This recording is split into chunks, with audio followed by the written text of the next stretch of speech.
Olá, olá, senhoras e senhores, começando mais um Traduzindo F1, especialmente para você que está entrando agora nesse canal, para você que gosta de automobilismo, para você que gosta de Fórmula 1 e para você que gosta da gente também, não é mesmo, Max Wilson? Toda vez que você falou para você, eu achei que era para mim, mas não era para mim, era para ele eles. lá. Mas então é para vocês mesmo. Boa noite a todos vocês, mais um Traduzindo F1. Hoje aqui um bate-papo muito legal que a gente vai ter, né, parceira? Convidados brasileiros internacionais. Olha que chique. Eu não entendi o osso, que eu saiba é só um por enquanto. Eu meti um plural por minha conta. É um convidado só, pessoal, não se assustem. Sabe por quê? Eu acho que você confundiu com o sobrenome dele, tem S's. É verdade, tem vários S's, né? Nossa, várias expectativas, Tem né? mais consoante que vogal no nome dele. Aguenta aí, porque hoje vai ter um bate-papo super legal com um engenheiro que trabalha na Fórmula 1. Aham, senhoras e senhores. E é brasileiro? Olha só. Não é muito legal? Muito legal. Cara, esse cara... Várias perguntas, uma lista aqui. É claro que você vai ter a sua pergunta também. Você pode deixar onde? No nosso @Traduzindo F1 lá no Instagram. E ao longo da semana a gente vai conversando, a gente vai trocando uma ideia. E é claro que eu acho que o nosso convidado pode nos ajudar e a responder também você que tá aí desse outro lado, aquela que já coloca no convidado, né, convidado? Já apresento ele antes, deixa eu falar da KVM. Vambora. KVM Audiovisual aqui, o nosso espaço, o site para você estar na tela agora. A KVM cuida de espaço de podcast, de eventos, é só você entrar também ou no site ou no @KVM Audiovisual para conhecer um pouquinho mais das instalações e saber o que ela pode fazer por você. Combinado?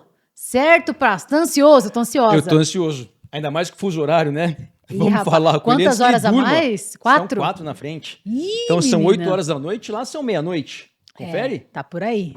Eu prefiro não fazer conta. Eu, ao vivo, rapaz, pra que eu vou me colocar numa rascada dessa? Eu prefiro ficar quietinha. É isso. Então, deixa eu apresentar ele, que é engenheiro mecânico. Ele mora na Itália desde 2013. E ele trabalha na Fórmula 1 desde 2016, senhoras e senhores. Ele, aí vem esse sobrenome bonito aqui, ó.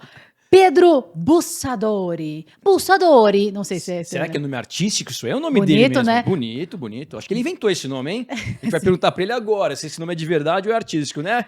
Tarará, Pedro, apareça! Boa noite pra você. Seja muito bem-vindo ao Traduzindo F1 na tela. Olá, boa noite a todos.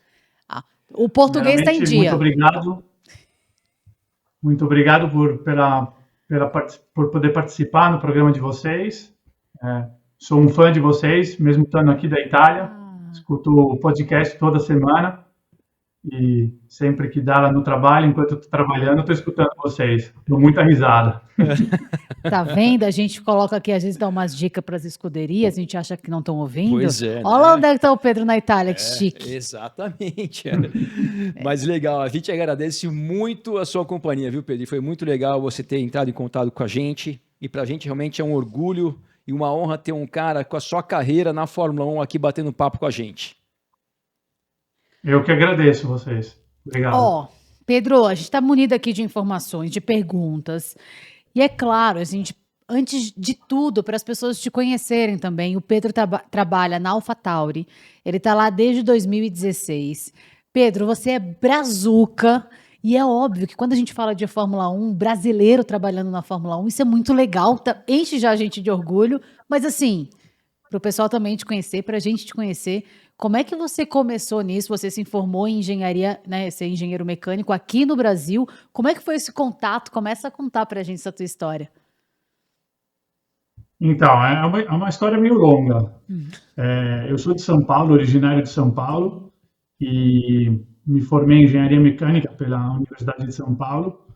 Mas eu, digamos, quando era pequeno, sempre gostei de desmontar e montar as coisas, mas não era assim um apaixonado por automobilismo, porque não tinha esse sonho. Sempre gostei de carro, mas não era uma coisa que era o sonho da minha vida. Tanto é que eu queria estudar direito, eu queria ser advogado. E aí eu percebi que não era para mim. Fui fazer um teste vocacional, e aí no teste vocacional deu, tipo, matemática aplicada, estatística ou engenharia. Aí eu falei, com certeza sei isso, viu, Pedro? Com certeza. Vocês querem ir na mesma turma ou não?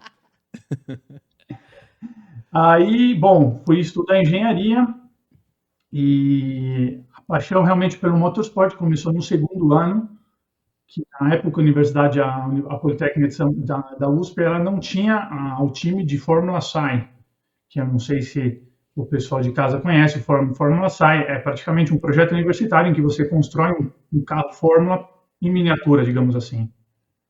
E era o único time que a nossa universidade não tinha ainda. Já tinha o BA, já tinha o time de aeromodelismo, mas não tinha o Fórmula. E eu estava no segundo ano e aí eu vi uma apresentação dos veteranos sobre isso daí e eu me apaixonei. Falei, pô, tem que fazer isso daí. Que legal. E aí, no segundo ano, a gente criou o time, um bando de eu e mais vários colegas que acabaram virando os melhores amigos. E a gente criou o time na raça. 2009 foi isso daí, foi a nossa primeira participação. E, no fim das contas, a gente era em 4, 5 malucos, 24 horas por dia na oficina, ninguém mais estudava, trancando matéria para poder fazer o carro, os pais preocupados que a gente não voltava mais para casa, e no fim saiu.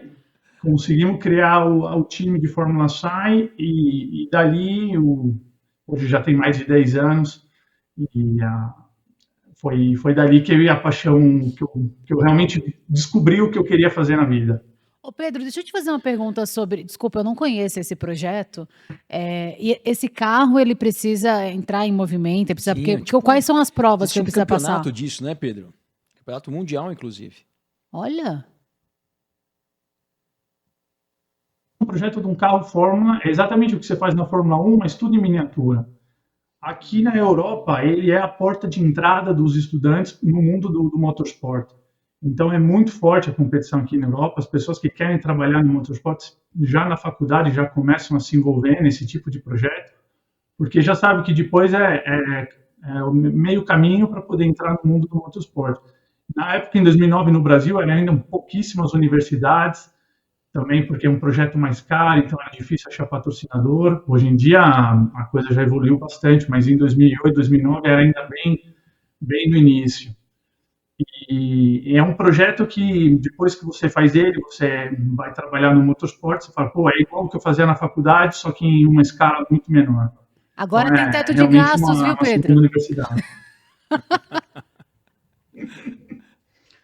Como? Não deu para ouvir? Agora tem o teto de gastos, né? Muda um pouquinho aqui. Pois é. E a gente, você... como universidade pública, a gente tinha que se virar. Eu lembro, por exemplo, que o primeiro carro a gente soldou o chassi em cima de um armário. A gente não tinha onde soldar o chassi, colocou o armário da oficina no chão e aquele ali foi onde soldou o chassi, por exemplo. Que interessante, que legal esse projeto. Muito E legal. dali... E lá foi onde realmente eu descobri o que eu queria fazer. Aí eu tive a oportunidade, sempre pela universidade, na época a universidade oferecia a possibilidade de fazer o duplo diploma. Uhum. E então tinha a possibilidade de vir para a Europa estudar. E eu queria fazer alguma coisa relacionada a carros. E tinha o duplo diploma no Politécnico de Torino, que é em Turim, na Itália. E aí eu me inscrevi e os meus pais falaram, ó, você pode ir, mas você tem que pegar alguma bolsa de estudo, porque não tem como, né? Ainda mais era tudo em euro, era caro, então... E para o curso de engenharia automotiva, só para esse curso, tinham 5 bolsas de estudo para gente do mundo inteiro. Eu falei, eu vou tentar aplicar na pior das hipóteses.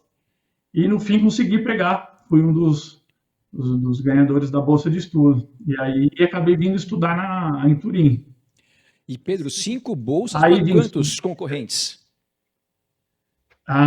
Eu acho que tinha gente do mundo inteiro. Comigo tinha um indiano, tinha um chinês, era gente do mundo inteiro mas era só para o curso de automotivo, então eu acabei dando sorte também.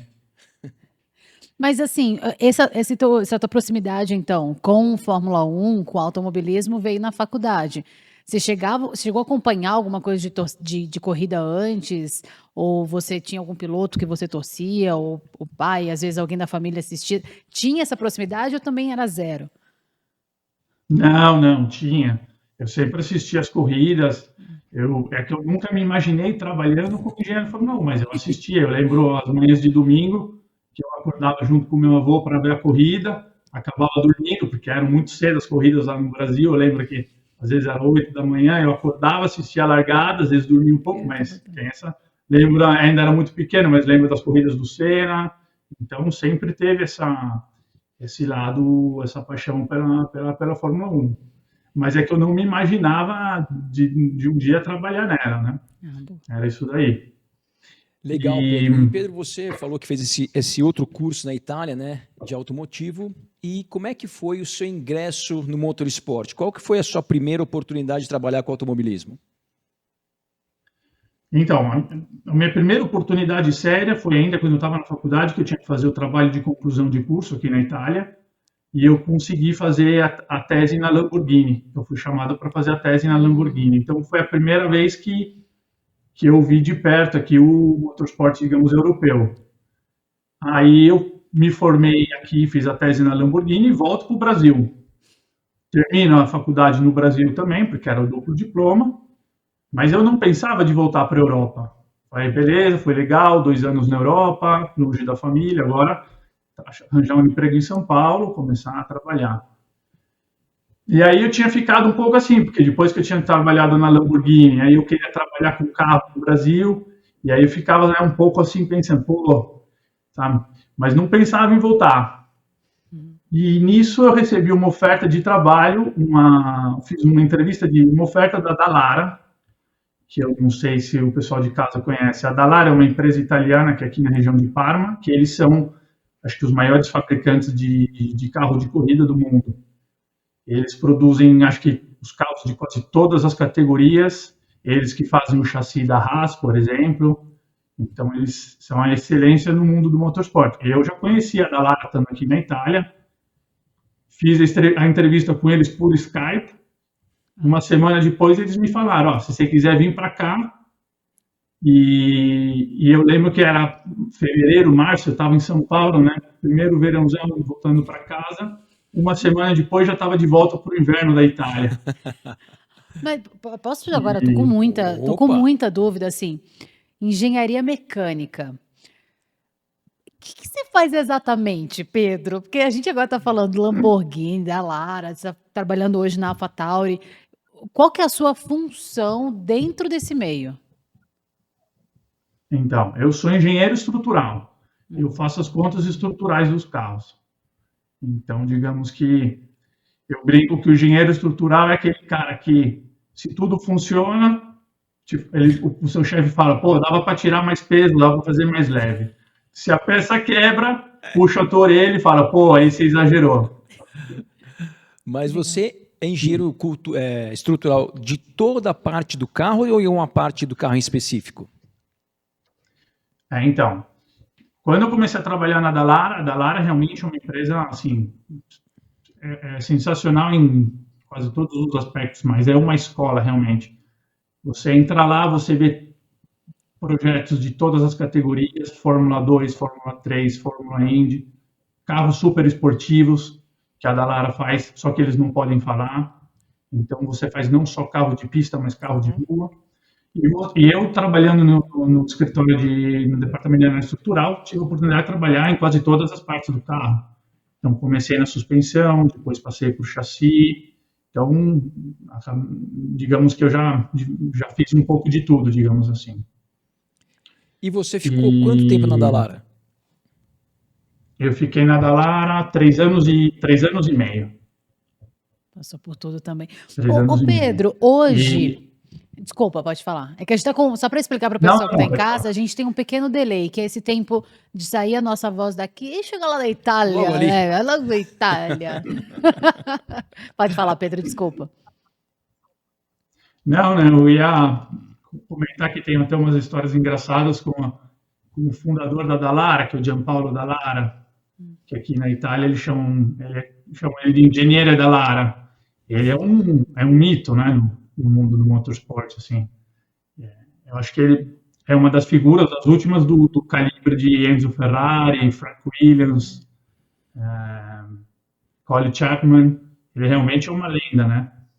E projetou a Lamborghini Miura com 24 anos de idade, antes de criar a empresa, enfim. E é uma pessoa, assim, um ser humano sensacional. E aí, quando eu vim para cá, para ele era uma coisa assim, né? Porque ele fala, esse cara veio de São Paulo para aqui para o meio do nada, porque a Dallara é numa cidadezinha italiana que chama Varano di Melegari, que só tem 2.000 habitantes, não tem nada.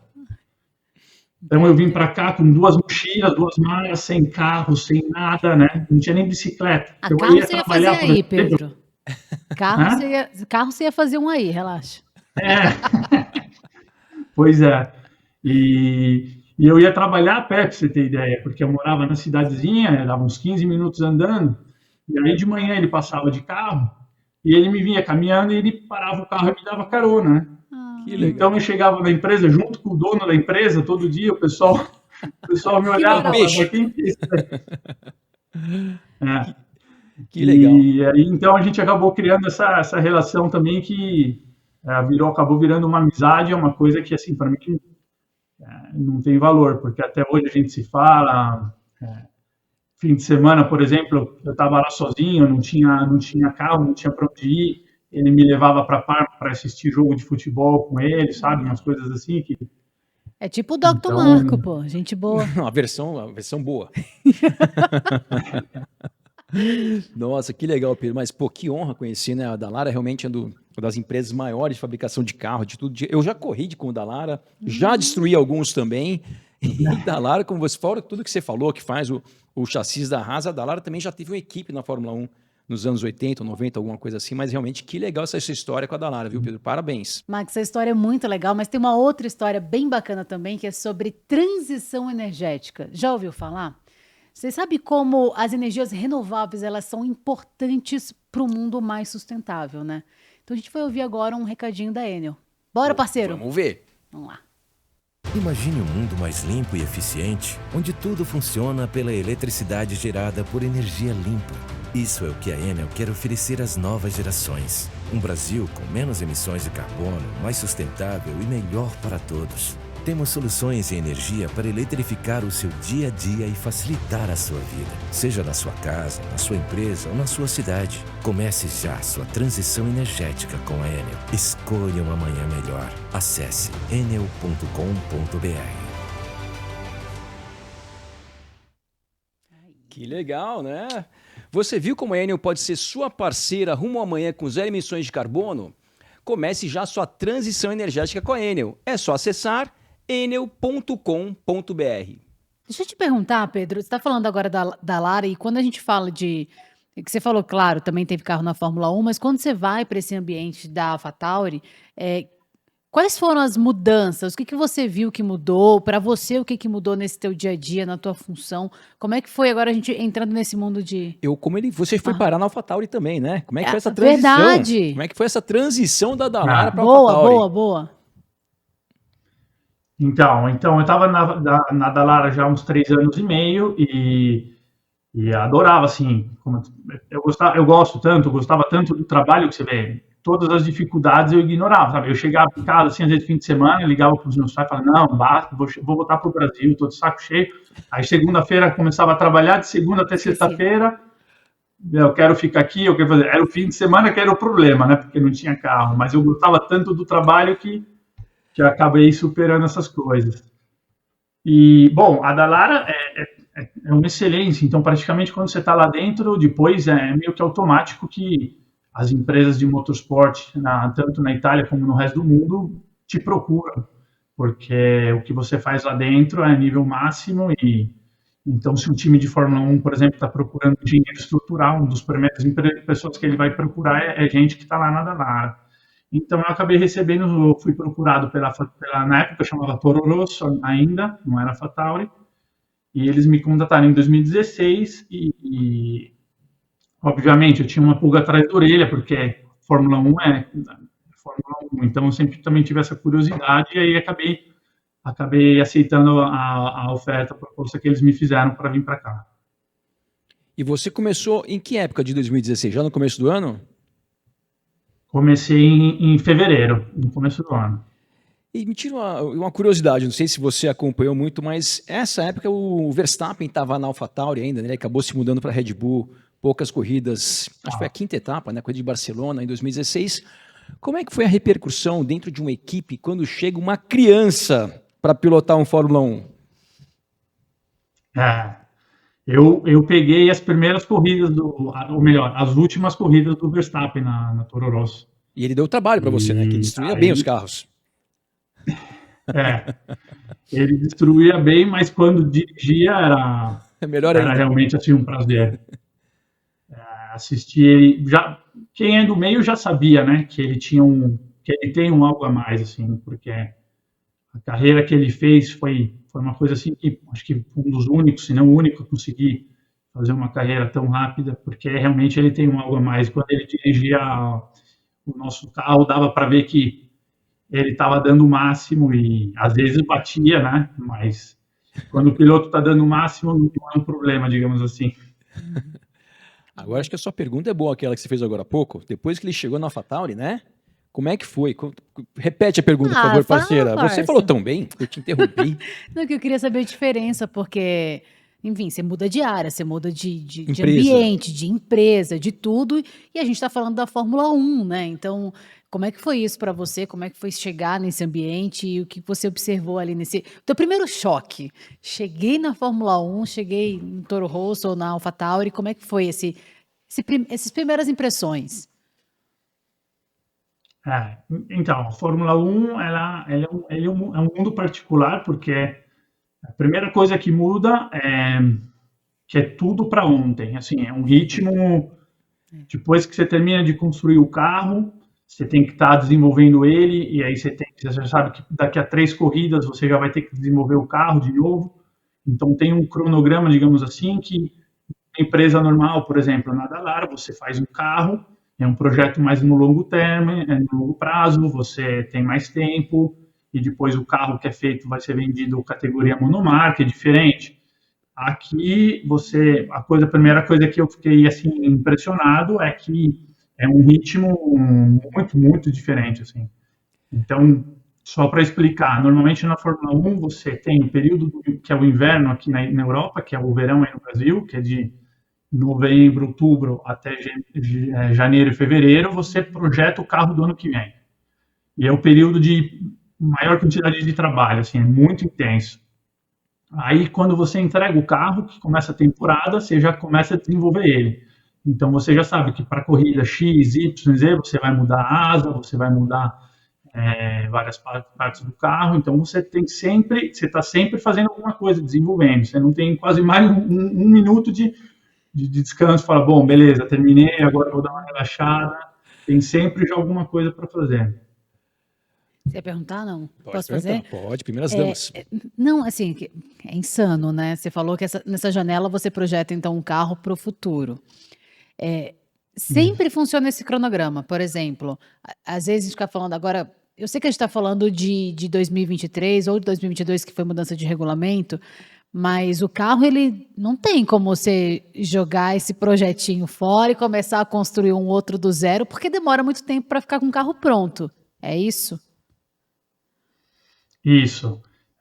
Assim, já por causa, como você falou bem, por causa do tempo, não tem como, mas ainda mais hoje em dia, com a restrição do orçamento, do budget cap, você tem, digamos assim, o dinheiro contado para desenvolver o carro. Então, antigamente você tinha até mais margem, dava para... Hoje em dia não, assim. Tanto é que se o piloto bater o carro, fizer um acidente sério, o desenvolvimento do carro é comprometido, porque você já tem o dinheiro contado para desenvolver o carro e é um dinheiro que você não vai poder usar para desenvolver, porque você vai ter que produzir novas partes para o carro. Então, não tem como mesmo, assim, é tudo encaixado uma coisa atrás da outra. Para a tristeza do seu calinco. Pois é. Tá aí. Pai, eu acho que esse ano aí não vai dar de novo para descer. Posso fazer uma pergunta que não é muito técnica para o nosso convidado Pedro? Claro, tô adorando esse bate-papo. Pedro, bom, você saiu da Dallara, que já foi um grande feito, uma honra você estar trabalhando na Dallara, mas como é que foi o primeiro dia? Você recebeu esse convite, teve essa oportunidade, mas como foi para você, que como você disse, já assistia a Fórmula 1, pegou um pouquinho da época do Senna, mas assistia ali com seu avô, como você falou, como é que foi o primeiro dia de fato, falar assim, poxa, agora eu vou trabalhar numa equipe de Fórmula 1, como é que foi isso? O primeiro dia foi, eu lembro que dentro do escritório técnico, hoje em dia não tem mais, porque a empresa cresceu, mas dentro tinha o carro de Fórmula 1 do ano anterior. Então era bem legal, assim, né? Então, a primeira coisa que eu lembro que eu me lembro bem é de sentar no computador e ter o carro do meu lado, praticamente, né? Então, já isso daí era uma coisa que... E lembro também quando me mostraram toda a fábrica, que é realmente impressionante, né? Então, eu lembro dessas duas coisas, assim, que me marcaram bastante no primeiro dia. Mas o que, digamos assim, no primeiro ano, que mais me marcou é o fato de você projetar uma peça do carro, você faz a conta, a simulação, e aí aquilo vai para a pista, e vai correr a 200, 300 por hora, né? E se acontece alguma coisa, daí aí é com RH? você. Então, então eu lembro que as minhas primeiras corridas, por um bom tempo, uns 6 meses, eu lembro que eu assistia no domingo, mas eu não conseguia nem muito relaxar, sabe? Porque eu ficava preocupado aqui. Assim que tinha acidente, assim, eu já queria saber se tinha sido o nosso carro ou não. Porque, ah, Eu vou fazer mais uma pergunta não muito técnica, posso? Pedro, você vem muito para o Brasil ou não? eu tento vir pelo menos uma vez por ano. E quando você chega aqui, você Não é é de São muito, Paulo, não. né? Sou de São Paulo. Aí quando você chega aqui para visitar, aí você vai sair com seus amigos aqui, amigos da faculdade, escola, aí você pergunta o que eles estão fazendo da vida, e quando eles perguntam, você fala que está trabalhando numa equipe de Fórmula 1. Como é que é o... Eles tomam um susto quando você fala isso, acham que é brincadeira da sua parte? O pessoal. A coisa engraçada é que os meus amigos de universidade que fizeram Fórmula comigo, acho que eu fui o único que fui parar no Fórmula 1 mesmo, porque o resto foi tudo para área diferente. E então, quando eu encontro com eles, a maior parte do pessoal já sabe que eu estou na Fórmula 1, mas eles têm mais curiosidade mesmo, querem me perguntar como que mas porque assiste só pela TV, né? Então, mas normalmente quando eu falo para alguém me perguntar, eu tenho esse problema, digamos assim, que eu sou muito low profile. Se alguém pergunta o que você faz, eu falo, sou engenheiro. A minha namorada, ela me puxa a orelha o tempo inteiro, que ela fala, você tem que falar, pô. Ela que me falou, fala com o pessoal do Traduzindo F1, não sei o quê, liga Olha para que eles, legal. porque eu normalmente sou um perfil muito assim, discreto, não falo muito. Modesto. Mas é muito O que... legal, e é muito legal Nossa, ouvir um essa negócio história, porque é impressionante, isso, dá sim, sim. vontade de sentar aqui com o Pedro e ficar, mas assim, nesse primeiro dia nessa fábrica, e aí você tem contato com os, porque é isso que a gente quer saber, Não, né? é Aí você tem verdade. contato com todos os pilotos, por exemplo, os pilotos hoje da temporada 2023, você conversa com eles, ou é meio separado cada setor, porque às vezes, sei lá, a gente trabalha na TV, né? O pessoal fala, você conhece todo mundo? Você encontra o Datenão lá e fica batendo papo no corredor? Nem sempre é É assim. Porque verdade. existem várias áreas, tem a parte do esporte, a parte do jornalismo, enfim. Como é que é na Fórmula 1? Eu fico pensando, é um galpãozão, tá todo mundo junto, no final tem aquele happy hour ou não? Aquele churrasco. É, sei lá, na sexta tem alguma coisa. Então, o escritório técnico, o Design Office, é um open space, então está todo mundo lá dentro. Porque, digamos assim, que o que eu faço, eu preciso falar com o pessoal da suspensão, preciso falar com o pessoal da aerodinâmica. Então, digamos assim, está todo mundo dentro do mesmo escritório. E dentro desse escritório também está o pessoal que segue, digamos, a parte da pista. Os engenheiros de pista, os engenheiros de performance, eles também estão lá, está todo mundo junto. Então, por exemplo, os pilotos, eles entram uma corrida e outra, eles vêm lá na fábrica, vêm lá no escritório, então você acaba batendo um papo com eles e, enfim, tem essa proximidade. Mas, digamos, trabalha todo mundo junto, na parte de projetação do carro. E desses pilotos, Pedro, assim, já tivemos, vamos lembrar de alguns, você me lembra dos outros? Tivemos Gasly, Kvyat, Max Verstappen, quem mais? Tsunoda, dentre Sainz, tantos outros. Quem? Albon. Mark Sainz, De Vries, atual. Desses aí que você teve a De oportunidade de Vries. conhecer alguns deles, falar, qual que é o que foi mais simpático aí para você? Assim, eles passam muito assim, eles não ficam muito tempo no escritório, porque eles também têm uma agenda que vem para cá, depois já vai para o simulador lá na Inglaterra e já vai para a corrida, enfim. Digamos, o Tsunoda, ele é um cara bem engraçado. Ele, ele é bem um molecão, assim. Você olha para ele, você não consegue imaginar, né? Porque ele é um molecão, ele é bem engraçado. Então, quando eles passam, assim, a gente bate um papo, fala, pô, vamos aí, próxima corrida, pé embaixo, né? Tenta dar uma força para eles. Que legal. Mas eles têm uma agenda muito corrida também. Eles quase nunca estão aqui. Eles vêm para cá, fazem a entrevista, fazem o que tem que fazer com o engenheiro, depois já vão embora, por exemplo. Posso perguntar? Uma coisa que... Pode falar. Opa, desculpa, mas uma curiosidade que o pessoal pergunta muito é do carro. O carro quase nunca está na fábrica. O pessoal pergunta, mas e aí o carro? Você pode entrar no carro, não sei o quê. O carro quase nunca está aqui. Depois que você terminou de construir o carro, você só vai ver ele na festa de Natal no fim do ano, praticamente. Nossa. Tá sempre viajando, né? Está sempre viajando. Tem algumas oportunidades durante o ano em que o carro volta para a fábrica. Às vezes tem, por exemplo, o período de férias em agosto, e aí tá lá. Então, sempre que o carro está aqui, eu subo lá na oficina, olho ele, fico lá admirando um pouco o carro. Alguém tem período de férias, traduzindo não tem, viu? Já vale deixar esse toque aqui, traduzindo jamais tem período de férias. A gente vai direto até o último... Sol a sol. Até depois da corrida, aliás. Até depois da última corrida a gente está aqui. Ô Pedro, mas por exemplo, você falou ali que tem um contato, né, com os pilotos. Já calhou um dia, não precisa falar nome não, mas o cara chegar e falar alguma coisa do carro, alguma peça do carro, você fala, filho, senta aqui, deixa eu te explicar como é que funciona direitinho essa história. Já teve um bate-papo assim do cara talvez querer empurrar alguma situação, esse carro tá desse jeito aí, tem que arrumar tal peça, aí você fala, não é bem isso. Tem uns papos assim sincerões, não? Tem, assim, comigo não diretamente, porque eu faço digamos, análise estrutural, então provavelmente o piloto só vai vir falar comigo se acontecer alguma coisa, algum problema, quebrar alguma coisa.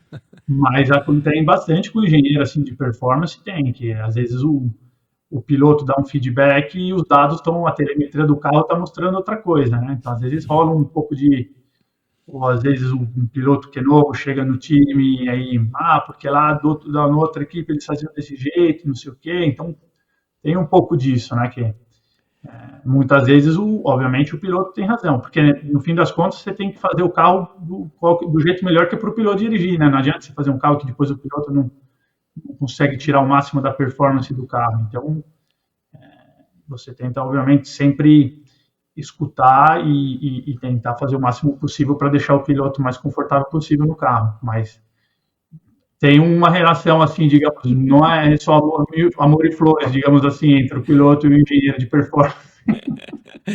Imagino. E Pedro, você falou que todos os departamentos, ou quase todos, se eu entendi certo, ficam no mesmo ambiente, no mesmo ambiente. Qual que é o departamento com mais pessoas? Porque a gente, né, sempre fala muito aerodinâmica da Fórmula 1, é uma das coisas mais importantes, não é a única coisa importante, mas é o que mais é desenvolvido normalmente ao longo de uma temporada. O departamento de aerodinâmica é o maior dentro de uma equipe de Fórmula 1? O departamento de aerodinâmica, eu acho que é o maior, assim, número exato de pessoas, porque o escritório técnico ele é bem grande, o Design Ops, mas acho que como departamento aerodinâmica é o maior. Na AlphaTauri, o nosso departamento de aerodinâmica, ele é na Inglaterra, em Bicester. Então, tem um escritório só de aerodinâmica lá na Inglaterra e o túnel de vento também é lá na Inglaterra, que é o mesmo da Red Bull. Então, por isso que o escritório é lá na Inglaterra. Mas é um departamento bem grande, porque você tem os engenheiros de simulação, que fazem as simulações do computador, no CFD, e você tem os engenheiros que trabalham no túnel de vento. Então, digamos assim, é um departamento bem grande. E você tem todos os técnicos, digamos assim, que montam e desmontam um modelo que vai dentro da galeria, né, do túnel de vento. Então, digamos, quando você vai atualizar o carro, alguém tem que produzir a peça em escala para você colocar dentro do túnel de vento e analisar o carro. Então, tem que ter alguém que faz só isso daí.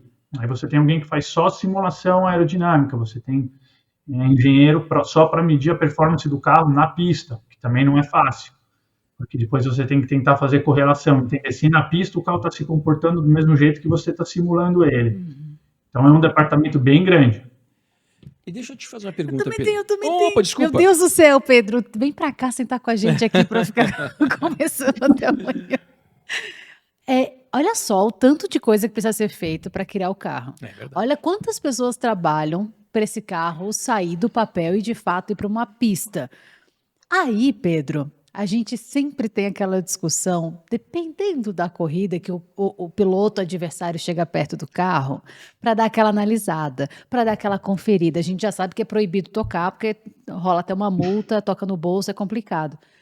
Neste momento, você que é engenheiro, agora estou falando com uma autoridade, Agora sim. você que é engenheiro, tem como o piloto descobrir alguma coisa só olhando? Ou tocando, né? Ou tocando. Eu tô só tocando de ladinho assim.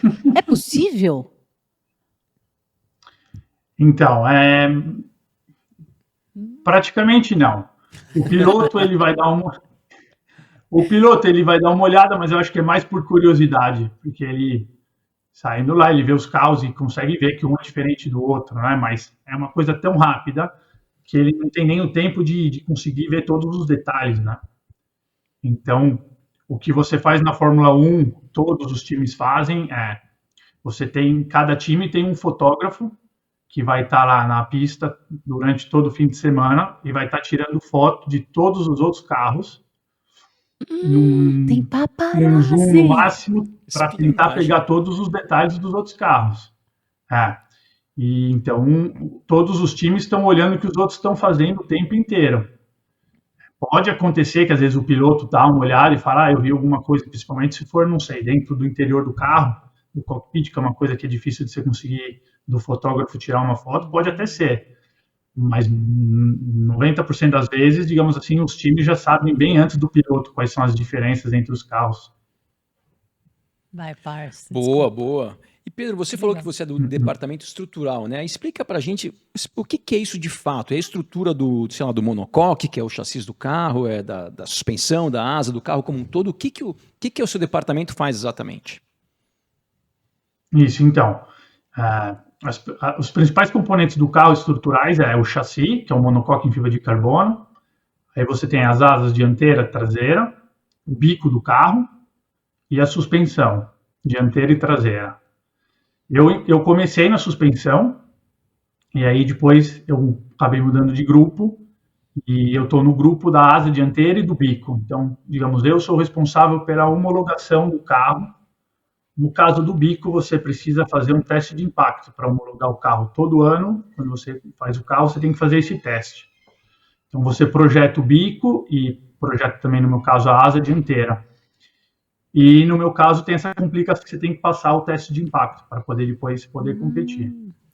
E, por exemplo, se a equipe desenha lá, um engenheiro da parte aerodinâmica desenha uma asa, um flap novo para a asa dianteira, a quantidade de material, a espessura, tudo é o seu departamento que faz isso para ver como que aquela peça vai ser feita de fato, é isso? Exatamente, esse é o meu trabalho. Digamos assim, que o carro, na Fórmula 1, quem comanda é a aerodinâmica. Porque é a área que dá performance do carro, principalmente. Então, o escritório técnico tem que tentar fazer o carro, digamos, como querem o pessoal da aerodinâmica, do jeito melhor, digamos, mais leve e mais resistente possível. Então, eu vou receber, digamos, uma geometria do pessoal da aerodinâmica, que, segundo eles, é a melhor geometria para o carro. E a minha função é projetar essa peça do jeito mais leve possível e resistente, digamos assim. Tá Nossa, fácil. responsabilidade, hein? Tá fácil. Esse aqui é o que eu quero. Se vira aí. Isso, exato. Não, e ainda mais com todas as coisas envolvidas, limite de peso, né? Você não pode fazer uma peça muito resistente. Essas partes, né? Você falou que você é responsável pelo bico e pela asa dianteira. Aquela questão de quanto deforma também as partes aerodinâmicas do carro, que a gente sabe que não podem deformar, mas de fato elas deformam, todas as equipes têm isso, então acho que tem muita tecnologia, né, Pedro, nessa parte? Tem muita tecnologia, praticamente a gente mexe muito com simulação, então você projeta tudo no computador, mas depois tem que testar também, porque se é uma peça estrutural que é muito importante, não dá para confiar só, digamos, na simulação, nas contas. Você tem que testar. E, por exemplo, no caso do bico, você obrigatoriamente tem que testar porque tem o teste de impacto que é obrigatório. Mas outras peças estruturais, por exemplo, depois você vai no laboratório e tem que reproduzir os carregamentos, as forças, tudo, para você garantir que que não vai acontecer nada na pista. Ô Pedro, esse teste de impacto, quando você fala do bico, na época que eu trabalhei, né, num programa de carro, a gente falava muito do crash test, que é os testes de impacto para carro, né, que a gente vê na rua. O bico é mais ou menos a mesma coisa, então vem numa velocidade X, tem que bater, deforma tanto, é tipo isso mesmo, você constrói para destruir. Isso, exatamente. Digamos, o bico, digamos, num carro de rua, a estrutura de impacto são as longarinas em aço, normalmente, né? E elas são feitas para colapsar em modo controlado para absorver energia. Na Fórmula 1 é a mesma coisa, só que é um bico em fibra de carbono. E aí você tem que projetar ele, digamos assim, que ele vai quase que explodir de maneira controlada para absorver energia durante o impacto. E no bico é presa a asa dianteira também. Então você às vezes tem meio que uns objetivos que vão em conflito, que você tem que produzir alguma coisa que tem que ir na direção da aerodinâmica, mas ao mesmo tempo tem que passar no crash test. E aí o desafio é você conseguir achar a melhor solução para as duas coisas, digamos assim. Mas respondendo o que você me perguntou, o teste de impacto, você tem uma certa velocidade, uma determinada máxima, você tem uma energia que você tem que absorver. E você não pode superar uma certa desaceleração. Então você tem que conseguir absorver essa energia sem produzir muitos Gs de desaceleração, que pode ser perigoso para o piloto, por exemplo. Pedro, e você como engenheiro, como é que você vê essa progressão da tecnologia, agora atrelada também à segurança dos carros, né? Porque a gente vem observando uns acidentes assim que são impressionantes e que os pilotos, ainda bem, saem super bem dos carros. O Joe, ano passado, foi um acidente que chocou. A gente olhando aquela imagem, o carro percorrendo ali uma longa via até se chocar com uma grade, enfim, de cabeça para baixo, e o Joe numa boa. Teve a questão do Grosjean, enfim. Tem muita coisa acontecendo na Fórmula 1, é claro, né? Tá em alta velocidade, tem tudo isso contra a barreira do ar, é um carro que parece ser uma coisa muito frágil, né? Frágil. Mas não é. Mas não é. Tudo por conta de vocês, engenheiros deste meu mundo. Pedro, como é que você vê isso? Como é que funciona para você, como engenheiro, olhar para esse carro, para um momento desse tão delicado e perceber do tipo, não, tá tudo certo, eu sei que isso vai dar conta. Como é que é para o engenheiro olhar tudo isso? E vai ainda, tem chance disso melhorar ainda muito mais, ou a gente já chegou nesse auge da segurança na Fórmula 1? Não, então, primeira coisa é dar uma satisfação bem grande, porque quando você vê a peça que você projetou e vê que salvou a vida do piloto, realmente dá uma grande satisfação. Você fala, pô, funciona as contas que eu faço, né? A coisa que funciona, mas depois é o alívio de ver que o piloto, obviamente, não se machucou, mas a federação ela está muito atenta à segurança dos carros. A Fórmula 1 hoje em dia ela é muito segura, sim, os carros, você às vezes escuta muito o pessoal falando, os carros são pesados hoje em dia, nos anos 90 os carros pesavam 400 quilos, hoje em dia estamos em 790, é verdade, mas não tem nem como comparar a segurança e a resistência dos carros de hoje em dia com os carros de décadas atrás. Então, digamos que o peso do carro é um preço que ia se pagar, né, por essa segurança. Quando acontece um acidente como o do Zou, por exemplo, a federação ela vai fazer uma investigação super profunda para tentar entender se alguma coisa deu errado, se alguma peça funcionou. Então, por exemplo, no caso dele, a peça principal era o Santo Antônio do carro. É uma peça que eu conheço bem porque eu projetava ela até o ano passado, é eu que projetava essa peça aqui na Toro Rosso. Que é uma peça muito importante porque tem que proteger o piloto, mas ela é a parte mais alta do carro. Então, obviamente, você quer fazer ela o mais leve possível. Então, as equipes vão tentar fazer a peça no limite da regra e cabe depois à federação, se tem alguma coisa que não funciona, modificar a regra. E no caso, por exemplo, do acidente do Zou, depois do acidente, depois da investigação, eles mudaram as regras já para esse ano e aumentaram as forças, os carregamentos que você tem que aplicar na peça para poder depois homologar o carro. No caso do Santo Antônio, você tem um teste obrigatório de homologação. E são 14 toneladas de força que você tem que aplicar, só para ter uma ideia, e a peça tem que resistir.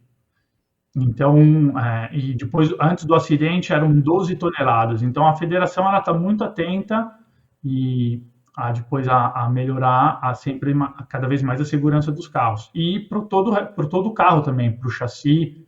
Hoje em dia, o chassi são inúmeros testes que você tem que fazer de homologação para poder passar, para poder competir. Você tem testes que você vai aplicar 40 toneladas de força na lateral do chassi e o chassi tem que aguentar. Então, é bem gratificante nesse aspecto, mas também é bem desafiador, né? Porque cada vez que a federação aumenta a segurança dos carros, você tem que fazer passar o teste, a homologação, mas você quer fazer o mais leve possível também. Então, é sempre esse desafio. E deixa eu te fazer uma pergunta. Você falou do Santo Antônio, né, que é uma peça muito importante de segurança, ao mesmo tempo está no ponto mais alto do carro, mas o Santo Antônio, ali naquela área, melhor dizendo, também é a entrada de ar do motor. E a gente vê que cada equipe usa a sua tecnologia, o seu design ideal. Quanto de informação vocês têm, ou quanto de input vocês têm da fornecedora de motor para desenhar ali a entrada de ar do carro? Ou seja, acho que não fica só na parte da aerodinâmica do chassi, né? A fornecedora de motor acho que tem que ter o seu dizer ali como seria ideal aquela entrada de ar dos carros. É assim que funciona? Vocês trabalham em cima da informação do fabricante de motor ou vocês fazem por conta própria? Acho que são as duas coisas. Cada motor tem um requisito diferente, né? Então, cada motor funciona de um jeito, precisa de mais ou menos ar, menos ou mais refrigeração e, principalmente, aerodinâmica. Então, digamos, são as duas coisas ao mesmo tempo. E o caso do Santo Antônio é engraçado porque são as três coisas. Você tem o motor, você tem a aerodinâmica e você tem a estrutura. Porque às vezes você pode fazer um Santo Antônio, que é a melhor coisa para aerodinâmica, mas acaba ficando muito pesado. Então é sempre uma briga, né, um cabo de guerra entre o engenheiro estrutural, que é o meu caso, com o engenheiro da aerodinâmica, né? Que eu estou tentando fazer a peça o mais leve e ele está tentando fazer a peça da mais aerodinâmica possível. Então tem sempre esse cabo de guerra. E uma curiosidade, assim, você falou do cabo de guerra, né? E a gente sabe que, de tanto em quanto, em todas as equipes de Fórmula 1, algumas dessas peças não funcionam, né? Alguma asa não tem a eficiência que a equipe está buscando, ou não funciona muito bem. O que é feito com todas essas partes que, depois de testadas na pista, muitas vezes, elas não funcionam? Vocês fazem o quê? Tem como mandar uma para a gente aqui, que vocês estejam usando mais para colocar no nosso cenário do Traduzindo F1, por exemplo? Infelizmente não tem como. Eu gostaria de ter também uma. Eu gostaria de ter uma asa aqui em casa também, mas as peças dos carros dos anos anteriores tem um período mínimo, não sei quantos anos que tem que ficar lá, você não pode nem mexer neles. E aí depois, normalmente, se você não vende o carro dos anos anteriores, por exemplo, para algum colecionador ou para alguma coisa, digamos, as peças são, na maioria dos casos, destruídas e recicladas, né? Então, como, por exemplo, na Fórmula 1 a gente usa materiais bem nobres e que custam bem caro, você acaba, obviamente, reciclando o que der, né? Olha que legal, porque a gente fala, quer dizer, a Fórmula 1 sempre fala dessa questão da sustentabilidade. Sim. E, coitado, o engenheiro não tem nada a ver com isso, mas quem projeta essas provas precisava fazer um curso no Mapa Mundi, porque um negócio aqui, o outro lá, volta complexa. Você imagina, né, que todo ano os carros eles são diferentes de um ano para outro de todas as equipes, obviamente. Então você imagina quanto de peças, não só as que não deram certo, mas as peças reservas, por exemplo, né? Uma equipe vai lá, faz 30 bicos, acaba consumindo, sei lá, 15 e sobra 15. Então é o que o Pedro falou, o material nobre, né? Sem contar o material nobre, tanta tecnologia embarcada e tanto custo envolvido. Então eu queria saber o destino dessas peças aqui. E mais uma vez tem uma sugestão para a gente estar à disposição aqui para receber algumas. Ele falou que pode vender para colecionador. A gente coleciona. Você aceita predatado?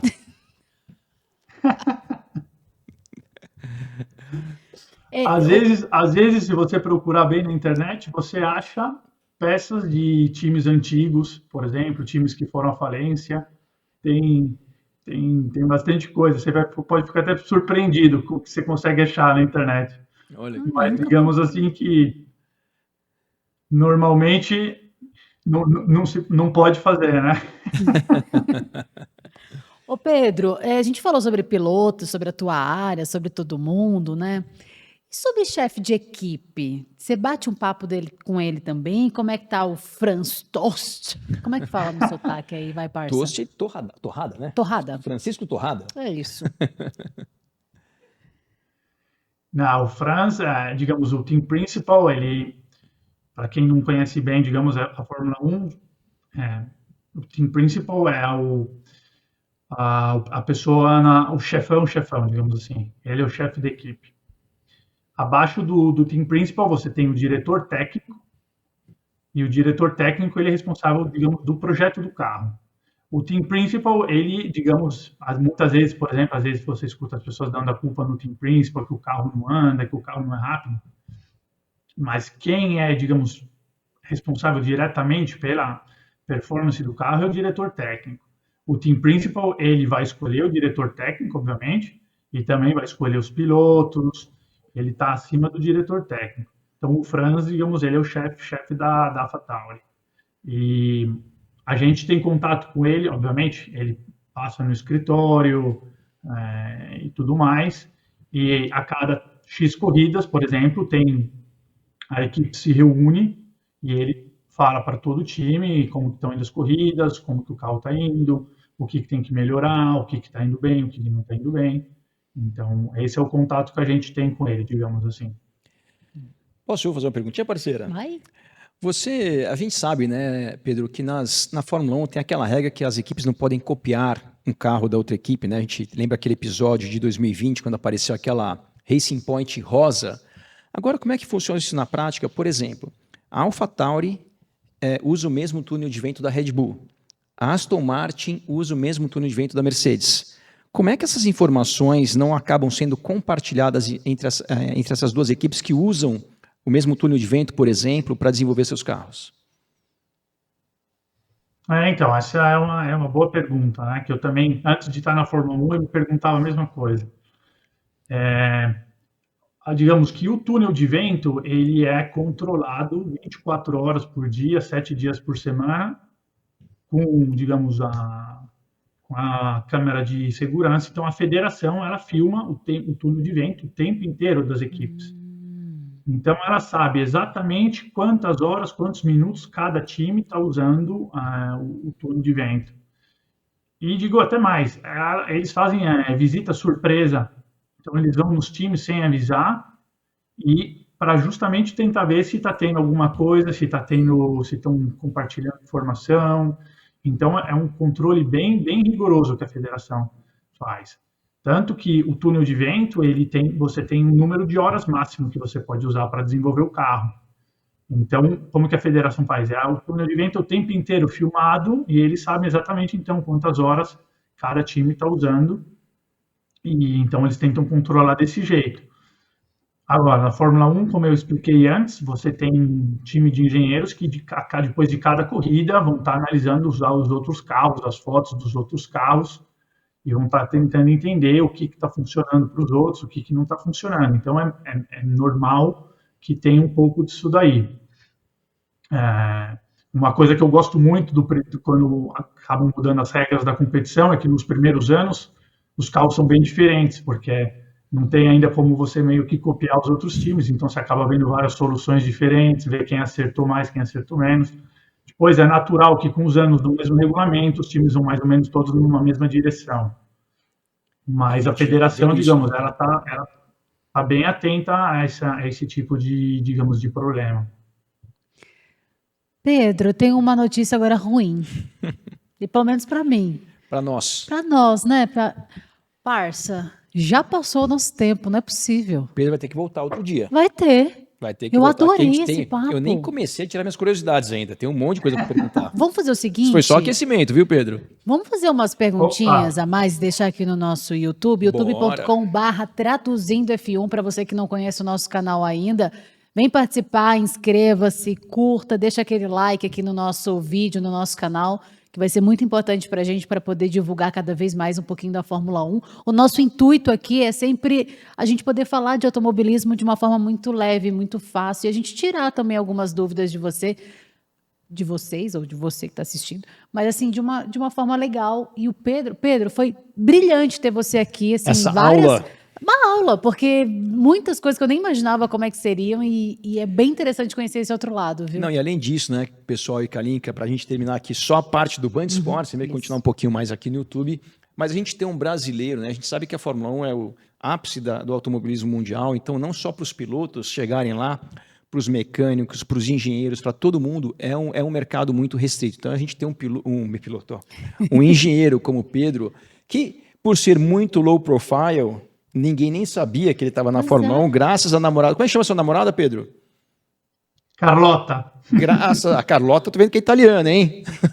Graças a Carlota, o Pedro está aqui. Mas, Pedro, olha, parabéns, realmente é uma honra para nós termos um representante brasileiro aí num mundo tão difícil, num mundo tão restrito. Então, parabéns pela sua carreira. A gente vai continuar com esse bate-papo aqui daqui a pouco com o Pedro no YouTube. É ou não é, parceira? É isso aí, youtube.com/traduzindo F1, vem para conhecer um pouquinho mais da história do Pedro e um pouquinho mais de outras histórias aqui no nosso canal. A gente manda um beijo e dá um tchau para você agora aqui na tela. E a gente volta. Voltamos! E a gente volta Foi no uma YouTube. saída rápida, Pedro. Já estamos de novo aqui ao vivo. Ô, Pedro, aquela que de volta, né, professor? Como é que funciona, assim, trabalhar dentro da Fórmula 1 e ter tudo isso que você tem? Você tem... Ó, na TV a gente tem o manual das boas maneiras. Você tem um manual? Você tem? Que você precisa Deram para você? Você não segue o seu? Eu não percebi as suas boas maneiras. Eu te conheço há 3 anos já. Menino! Não é aqui no Traduzindo, você estava Tem. apresentando. Eu não posso, assim, ir lá fazer uma apresentação em outro lugar. Ah, sim. Entendeu? É isso que eu O quero pessoal dizer. fica com ciúmes de você, né? Não é ciúme de você. Não, mas existe um manual a ser seguido, assim. As escuderias, elas têm um manual, tem alguma coisa de curioso num manual, não sei, que você pode contar assim pra gente? Manual, eu nunca vi. O que tem é que a Fórmula 1 ela é sempre meio paranoica com essa coisa de segredo, de não revelar informação. Então, quando você vai ou fazer uma entrevista ou fazer um podcast que nem esse daí, normalmente você tem que explicar para eles o que você vai falar, quem que é. Então, eles têm meio que essa paranoia, né? Eu acho que é mais na parte dos pilotos, que hoje em dia realmente os pilotos são muito seguidos, eles sabem exatamente o que eles têm que falar, o que eles não podem falar, quando que tem que falar, enfim, eu acho que na parte dos pilotos tem mais isso daí. Do meu lado tem, digamos assim, o bom senso também, né, que vale sempre. Então, Hoje em dia tá raro, mas é que hoje em dia tá raro, Pedro. Depois você explica mas- para a Kalinka o que é bom senso no particular. Então, fora isso, não tem muito não, assim, tem algumas regras básicas, mas nada demais. Boa. E Pedro, você está aí já desde 2016 na equipe Toro Rosso, que agora é AlphaTauri. Como você se imagina, o que você busca na sua carreira no futuro? O que é o seu objetivo na sua carreira? É continuar na Fórmula 1? É mudar de área dentro da equipe? O que você tem assim, de ambição na sua carreira? Que já chegou muito longe, né? Eu gosto muito do que eu faço, eu estou muito bem aqui, eu gosto da Itália, a minha família é de origem italiana, então foi um dos motivos também pelo qual eu quis vir para cá. Eu sei que a Fórmula 1, tirando a AlphaTauri e a Ferrari, é toda na Inglaterra. E até hoje em dia, eu nunca fui muito tentado a ir para a Inglaterra, porque eu gosto da O clima Itália, é eu gosto bom, a do comida é povo boa. italiano. Itália, você vai trocar Itália. Então, eu tô muito bem aqui, gosto do que eu faço. Mas uma coisa que assim que eu sempre quis fazer e um dia acho que eu vou conseguir é tentar trazer um pouco disso para o Brasil de volta. Eu gostaria muito de poder mais para frente, obviamente, que ainda tem tempo, mas desenvolver algum projeto no Brasil junto com as universidades, tentar fazer alguma escola do motorsport, alguma coisa para que os nossos engenheiros, os futuros engenheiros, quem quiser vir trabalhar aqui no motorsport, que seja mais fácil, que consiga chegar aqui na Europa talvez já até mais preparado, que não seja, sabe, uma raridade, Sim. uma coisa assim que, como foi no meu caso, que estava no lugar certo, na hora certa. Então, eu vejo bem aqui que na Europa as universidades já tem vários cursos já pensando para o motorsport, que depois é muito mais fácil você conseguir fazer a sua carreira, né? eu queria tentar desenvolver alguma coisa no Brasil, retribuir um pouco, porque também eu estudei em universidade pública, Universidade de São Paulo, então, no fim das contas, se eu estou aqui hoje, é também parte ao meu país que pagou os meus estudos, né? Então, acho que essa é uma coisa que mais para frente, se eu conseguisse fazer, ia ser legal. Muito legal, Pedro, muito bacana ouvir isso de você. E é engraçado, a minha próxima pergunta seria justamente sobre os brasileiros. Assim, você vê outros brasileiros, a gente sabe pouquíssimos, que o Léo trabalha na Mercedes também, na Mercedes, né, engenheiro? Acho que é. E aí a gente, graças a Carlota, encontrou você também, que trabalha na AlphaTauri. Você conhece outros brasileiros, talvez não engenheiros, mas que trabalham nesse mundo da Fórmula 1, que você teve algum tipo de contato? Porque realmente é muito difícil, né, ver aqui o nosso país sendo representado aí na Fórmula 1. Sim, não tem muitos não. Eu acabo conhecendo mais pelas redes sociais, pelo LinkedIn. Às vezes você vê gente que entra em contato, mas, digamos, infelizmente não tem muitos não. Mas tem bastante gente boa que vem para cá e acaba trabalhando em outras áreas, que não na Fórmula 1, mas eu vejo bastante gente que vai para a Inglaterra, acaba indo estudar, fazer doutorado e depois consegue entrar nesse mundo. Eu acho que o brasileiro, ele quando vem para cá, assim, é um desafio tão grande que ele vem com a faca nos dentes, né? Porque senão era melhor ter que ficar em casa, né? Então, se vem para cá porque quer tentar fazer alguma coisa de diferente. Então, eu acho que nesse aspecto o brasileiro aqui acaba dando certo, né? Porque vem para cá com essa pegada com esse desafio de tentar vencer e fazer acontecer. Mas não, infelizmente não tem muitos não, assim, que eu conheço. Se fosse para você dar uma dica hoje, tem alguém agora assistindo, muito provavelmente, esse programa, que curte, que tem esse sonho de trabalhar na Fórmula 1, o que você daria de dica hoje, sabendo que esse teu caminho foi muito diferente, que você estava no lugar certo, na hora certa? Existe hoje uma forma dele, de fato, evoluir nesse caminho e chegar até a Fórmula 1 como você chegou, mas por outros meios, talvez, o que você falaria para essa pessoa? Então, eu acho, voltando naquela tecla do Fórmula SAI, do Fórmula Student, eu acho que assim é o primeiro passo, você na universidade começar a trabalhar nesse tipo de projeto, porque depois é uma coisa que é muito valorizada, porque realmente as equipes, não só de Fórmula 1, mas de carros endurance, da Lara, enfim, eles já sabem que um estudante que participou de um projeto desse sabe o que é um carro de corrida, já conhece praticamente como funciona, o que quer fazer. Então, realmente, eu acho que esse é o primeiro passo, que já ajudaria muito. Então, se você está cursando um curso de engenharia e a sua faculdade ela tem o time de Fórmula SAI, assim, acho que o primeiro passo é participar e aprender o máximo possível. E depois, não tem como, tem que vir para a Europa, né? Mas já tendo no currículo que você participou de um projeto desse, já ajuda bastante. Uma curiosidade, você foi para a Europa em 2013, né? Se eu não me engano, foi em 2013 que você foi para a Europa. Você falou que a sua família é de origem italiana, você já falava italiano ou você aprendeu quando chegou aí? Porque você está até com um pouco de sotaque, hein? Não, eu aprendi aqui.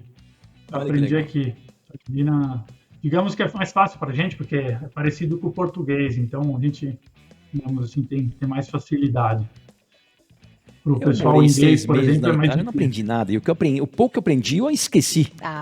Parça, se tem um negócio que chama traduzindo que você faz muito bem, ó, qualquer língua, acho que ele inventa metade das coisas, mas tudo bem. 3/4 das coisas, na verdade.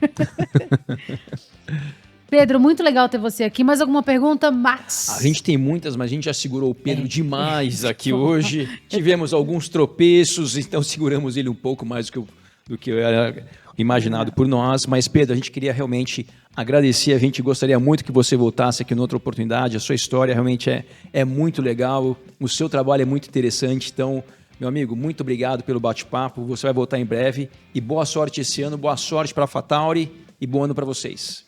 E claro, para terminar o programa, Palpitômetro. Não tô brincando, vou tirar. Imagina, manda um palpitômetro pro engenheiro. Não, aí é A covardia. gente vai te livrar dessa, tá tudo não certo. se assusta não. Pode falar pro Frantous que ele pode ficar tranquilo que o nosso bate-papo aqui, ó, não foi comprometedor. Pedro, muito obrigada. Muito legal aprender tudo isso com você, viu? Legal, Pedro. Muito obrigado. Parabéns. Boa sorte para você. Obrigado pelo seu tempo. E a gente vai se falar em breve. Posso perguntar última coisa? Última Opa! coisa, agora é sério. Ele tá na hora dele danar. Ô, Pedro, você já participou de outro programa, podcast, assim, entrevistado? Não, primeira vez. Salva de palmas. Que isso, Pedro? Que honra, hein? Não, Primeira vez. fala muito Produzindo é bem. Obrigada de verdade. De verdade, né? Tanto podcast bom veio logo para no nosso. Cara, Legal, Pedro. Muito obrigado. E a gente vai se ver em breve. E estamos na torcida aqui por vocês. um beijo. Abração. Obrigado a vocês novamente. Um beijão, um abraço. Tchau. Tchau, tchau.